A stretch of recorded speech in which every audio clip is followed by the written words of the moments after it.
Lord our God, in your mercy, be present to your people's prayers, and for us who recall the wondrous work of our creation and still greater work of our redemption, graciously bless this water. For you created water to make the fields fruitful and to refresh and cleanse our bodies. You also made water the instrument of your mercy, and through water you freed your people from slavery and quenched their thirst in the desert.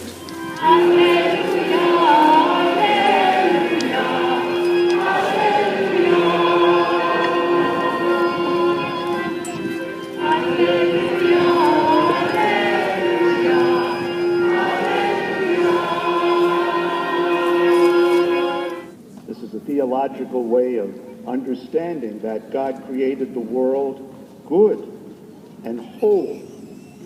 All of the components of God's creation were in harmony, like an orchestral ensemble playing on different instruments that procreate, if you will, a beautiful symphony. The original grace of creation as God meant it to be.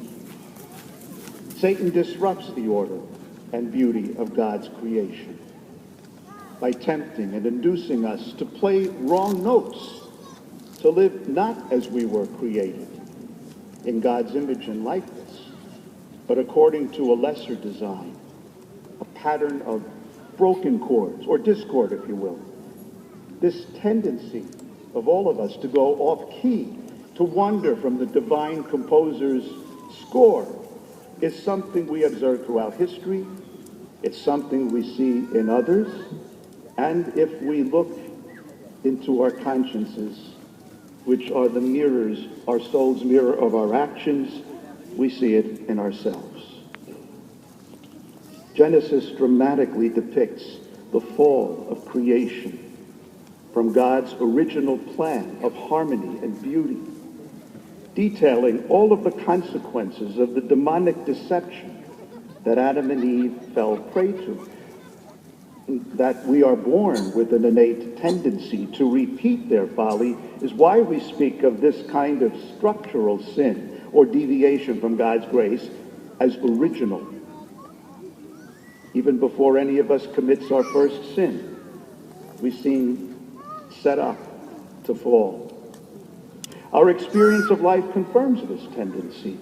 As we face temptation every day, we wake up each morning to a world that is broken, torn by rivalries, violence, and great injustices. The image of Jesus on the cross is a good depiction of this broken humanity. It is a reminder of the effects of original sin on all of us and of all the individual and structural patterns of sin that our world is stained with. Fortunately for us, the crucified is the risen. The full force of our sin, which crushed him on Good Friday, is vanquished by the divine mercy, which forgives and transforms this awful weight into an eternity, an eternal presence of grace. That is what the resurrection affirms.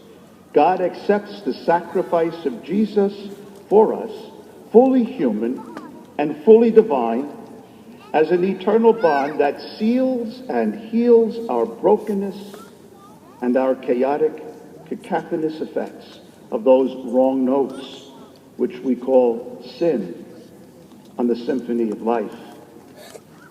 It now enables us all to play in harmony with the original order of God's creation again. We live by the powerful radiance of God's grace. I think we might envision this as a seamless cloak of God's mercy. What I mean by this is that God's mercy, revealed to us in the death and resurrection of Jesus Christ, the divine mercy incarnate, bursts forth from the side of Christ's risen and glorified body. It is a light that falls over everyone and reaches every dark and distant corner of every soul and every part of God's creation. Like a seamless garment, there is no beginning or end to the flow of God's mercy. The whole pattern is sewn together. Gaps are literally woven away. What this means practically is that what were once sinful patterns in our lives are now used by the divine weaver as threads in this beautiful, seamless garment. That's right. God uses even our sins, the broken parts of our lives, and knits them together and makes of those memories and experiences no longer an occasion of sin, but an occasion of grace.